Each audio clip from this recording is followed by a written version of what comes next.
Hello friends, are के communication class में आप सभी का स्वागत है। आज की वीडियो में हम रेलगाड़ी से संबंधित प्रश्नों के बारे में डिस्कस करेंगे। रेलगाड़ी या ट्रेन से संबंधित जो प्रश्न हैं वो पिछले चैप्टर समय, दूरी और चाल से संबंधित प्रश्नों के कॉन्सेप्ट पर ही आधारित हैं। इसमें भी सेम कॉन्सेप्ट लगेगा, बस 2-3 कॉन्सेप्ट जो रेलगाड़ी से संबंधित वो एक्स्ट्रा हैं, उसको भी आज की वीडियो में हम समझ लेंगे। आइए इस वीडियो को शुरू करते हैं। तो ट्रेन से संबंधित प्रश्नों का जो कॉन्सेप्ट है उसमें पहला क्या है, जो फार्मूला लगता है दूरी बराबर चाल गुणे समय। ये पिछले वीडियो में जो हमने पढ़ा हुआ था पिछले चैप्टर में समय, दूरी और चाल वाले में, वही फार्मूला यहाँ भी लगेगा, दूरी बराबर चाल गुणे समय। इसी फार्मूले पर ये पूरा चैप्टर आधारित है। और इसी फार्मूले से क्या बना हुआ था, समय बराबर दूरी बटा चाल या चाल बराबर दूरी बटा समय। ये हमने समय, दूरी और चाल वाले चैप्टर में भी पढ़ा हुआ है।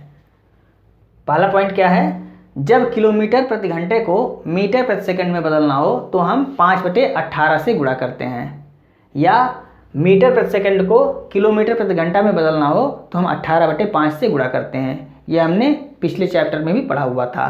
और इसकी हमने ट्रिक भी बताई थी कि जब बड़े से छोटे में बदलना हो, यानी किलोमीटर प्रति घंटा बड़ा है और मीटर प्रति सेकंड छोटा है, तो हम क्या करेंगे, 5/18 से गुणा करेंगे। यानी कि 5 छोटा है तो छोटे में बदलना है तो छोटा ऊपर रहेगा, और यदि बड़े में बदलना है तो बड़ा ऊपर रहेगा। यानी मीटर प्रति सेकंड छोटा है और किलोमीटर प्रति घंटा बड़ा है, तो हमको छोटे से बड़े में जाना है तो 18 ऊपर रहेगा, यानी जो बड़ा है वो ऊपर रहेगा, तो 18/5 हो गया।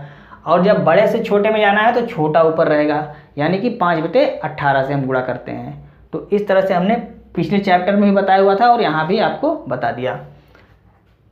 तीसरा पॉइंट क्या है, यदि चाल किलोमीटर प्रति घंटा में है तो इसके साथ समय क्या होगा, घंटा में होगा, और दूरी किलोमीटर में होगी। ये आप जानते हैं, बस एक पॉइंट लिख दिया गया है जिससे आपको चीज़ें एक बार फिर से रिवाइज हो जाएं।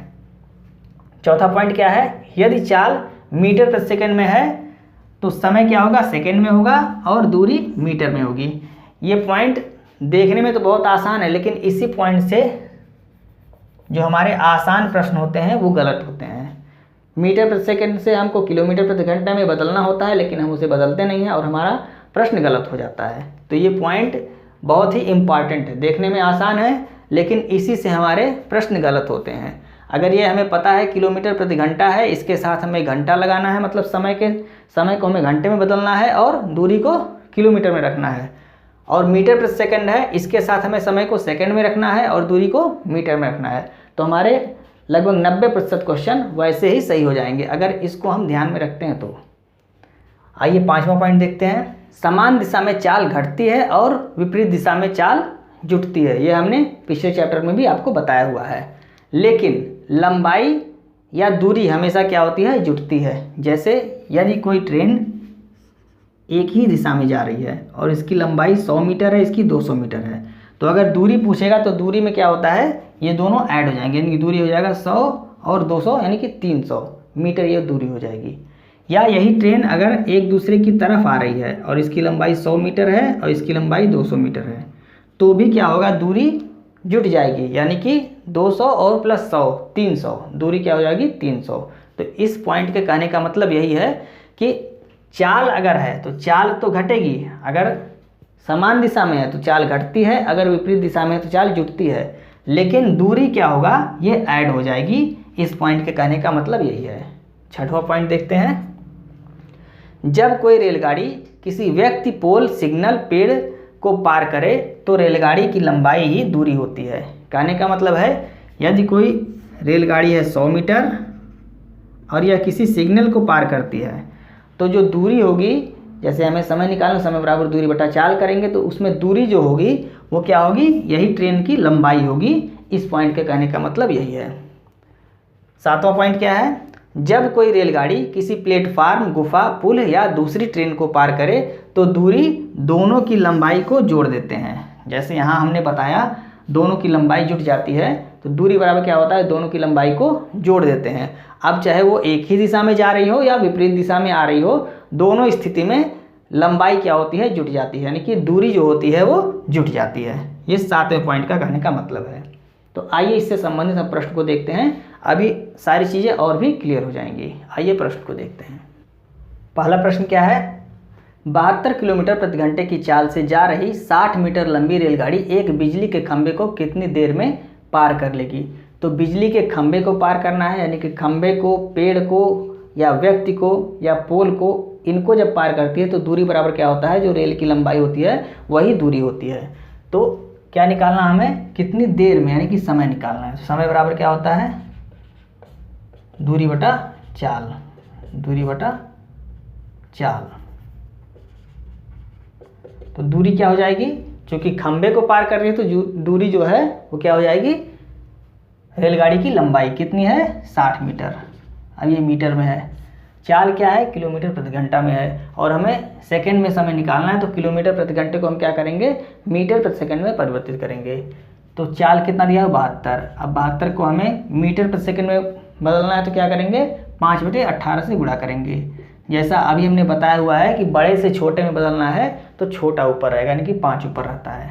अब 18 चौक 72 और 4 से 15 चौक के 60 और 5 तियाँ 15, यानी कि 3 सेकेंड। यही हमारा आंसर हो गया। नेक्स्ट प्रश्न देखते हैं। दूसरा प्रश्न क्या है, 350 मीटर लंबी रेलगाड़ी 54 किलोमीटर प्रति घंटे की चाल से 250 मीटर लंबी गुफा को 250 मीटर लंबी गुफा को कितनी देर में पार कर लेगी। यहाँ भी कितनी देर में, यानी कि समय पूछ रहा है, और समय सेकंड में पूछ रहा है। तो समय बराबर क्या होता है, दूरी बटा चाल।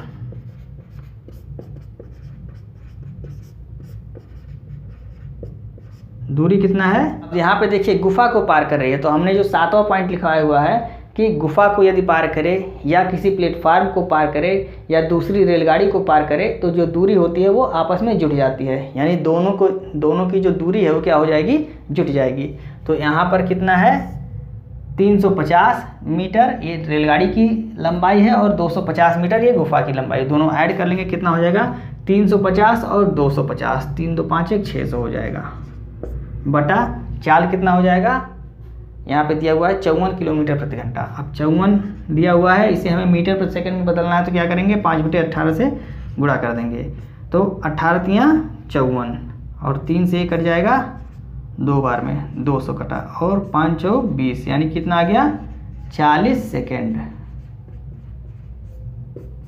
यही हमारा आंसर हो गया। नेक्स्ट प्रश्न देखते हैं।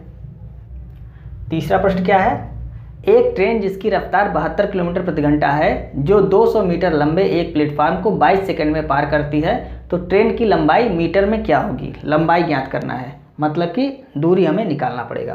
तो दूरी बराबर क्या होता है, चाल गुणे समय। अब यहाँ पे देखिए दूरी क्या होगा, यदि ट्रेन या रेलगाड़ी किसी खंभे को या पोल को पार करती है, पेड़ को पार करती है, तो जो दूरी होती है वो रेलगाड़ी की लंबाई हो जाती है। और यदि कोई रेलगाड़ी किसी प्लेटफार्म को या गुफा को या पुल को पार करे तो जो दूरी होती है वो दोनों की लंबाई को ऐड करते हैं, यानी कि प्लेटफार्म यहाँ पे दिया हुआ तो प्लेटफार्म की लंबाई और प्लस में ट्रेन की लंबाई, इन दोनों को ऐड करेंगे तो दूरी प्राप्त होगा। तो ट्रेन की लंबाई यहाँ पे दिया नहीं है तो हम x मान लेंगे, तो x प्लस प्लेटफार्म की लंबाई कितना दिया हो, 200 मीटर, ये हमारा हो गया दूरी। चाल कितना दिया हुआ है, 72 किलोमीटर प्रति घंटा है, और यहाँ पे हमको मीटर में निकालना है, तो इसको हम क्या करेंगे, मीटर प्रति सेकंड में बदलेंगे, तो कितने से गुणा हो जाएगा, 5/18 से, और गुणे समय कितना दिया हुआ है, 22 सेकंड। अब इसको काट देंगे, 18 चौक 72, 5 चौक 20, और 20 में 22 से जब गुणा करेंगे तो कितना हो जाएगा, यहाँ पे इधर लिखते हैं x प्लस 200 बराबर 5 चौक 20 और 22 दूनी 44, यानी कि 440 आ गया। अब इस 200 को हम इधर ले जाएंगे तो क्या हो जाएगा, माइनस हो जाएगा, तो x बराबर कितना हो गया, 200 घटेगा तो 240, ये क्या आ गया, ये लंबाई आ गई ट्रेन की 240 मीटर। यही हमारा आंसर हो गया।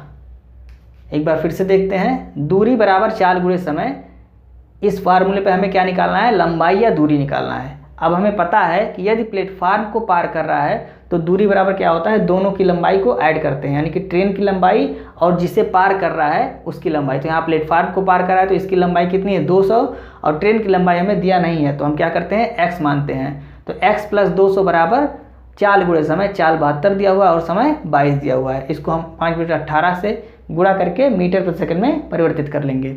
अब इसको जब सॉल्व करेंगे तो कितना आ जाएगा, x प्लस 200 बराबर 440, तो x बराबर कितना आ गया, 240 मीटर। यही हमारा आंसर हो गया। नेक्स्ट प्रश्न देखते हैं, चौथा प्रश्न। एक रेलगाड़ी 360 किलोमीटर प्रति घंटे की चाल से चलकर एक खंबे को 3.7 सेकंड में पार कर जाती है। रेलगाड़ी की लंबाई कितने मीटर है। 3.7 सेकंड में पार कर लेती है और रेलगाड़ी की लंबाई बताना है। तो यहाँ भी लंबाई निकालना है, मतलब दूरी, दूरी बराबर चाल गुणे समय। अब दूरी मतलब क्या होता है, यहाँ किसे पार कर रहा है, खंबे को पार कर रहा है। तो खंबे को जब पार कर रहा है तो दूरी क्या हो जाएगी, जो रेलगाड़ी की लंबाई है वही दूरी हो जाएगी। तो रेलगाड़ी की लंबाई कितना है, नहीं दिया हुआ है, वही हमें निकालना है। दूरी बराबर चाल कितना है, 360 किलोमीटर प्रति घंटे में हमें किस में निकालना है, मीटर में निकालना है। तो हम क्या करेंगे, 5 बटे 18 से गुणा कर देंगे। और सेकंड कितना है, 3.7 सेकंड। अब इससे काट देंगे, 18 दूनी 36, यहाँ आ गया 20। अब ये दशमलव और ये शून्य कट गया, कितना आ गया, 5 दूनी 10 और 37 में हम क्या करेंगे, 10 से गुणा कर देंगे, कितना आ जाएगा, 370। 370 क्या है, मीटर, रेलगाड़ी की लंबाई। यही हमारा आंसर हो गया। नेक्स्ट प्रश्न देखते हैं। पांचवा प्रश्न क्या है, 180 मीटर लंबी रेलगाड़ी अपने समान लंबाई के प्लेटफार्म को 18 सेकंड में पार कर लेती है, तो रेलगाड़ी की चाल कितनी होगी। चाल ज्ञात करना है। चाल बराबर क्या होता है, दूरी बटा समय। दूरी कितना है, 180 मीटर, और पार किसे कर रही है, प्लेटफार्म को। तो इसकी लंबाई और ट्रेन की लंबाई दोनों जुट जाएगी। तो प्लेटफार्म की लंबाई भी उतनी है, समान है जितनी रेलगाड़ी की है, तो दोनों ऐड हो जाएगा। तो 180 180 कितना हो गया, 360 बटा समय कितना है, 18 सेकेंड। काट देंगे, 18 दूनी 36, यानी कितना आ गया, 20 मीटर प्रति सेकेंड।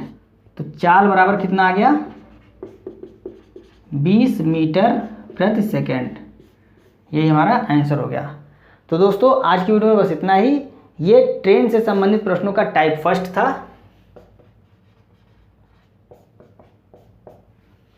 कल की वीडियो में हम ट्रेन से संबंधित प्रश्नों के टाइप सेकंड के बारे में डिस्कस करेंगे। दोस्तों वीडियो अच्छी लग रही है आपको तो आप इसे अपने दोस्तों को भी शेयर करें और वीडियो को लाइक और सब्सक्राइब करना ना भूलें और बेल आइकन को प्रेस करें, जिससे हमारी आने वाली सभी वीडियो की नोटिफिकेशन आपको समय समय पर मिलती रहे। जय हिंद।